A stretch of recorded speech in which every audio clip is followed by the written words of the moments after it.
meron ako ipakikita sa inyo na mga gamit ng mga sinaunang tao.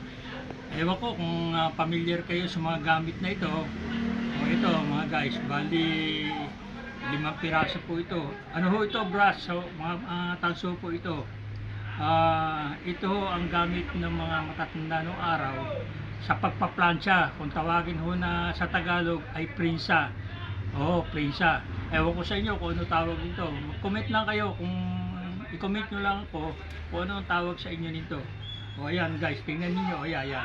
Bihira na po ang nakakakilala rito at bihira na po meron nito. Ito ho ay mga 19th na century pa na nauso. Sa ngayon wala na hong gumagamit nito dahil puro di kuryente na lang. O ayan, prinsa ho ang tawag dito sa Tagalog. Ewan ko ho sa inyo, comment nyo lang kung ano ho ang tawag sa inyo nito. Ayan po, ayan.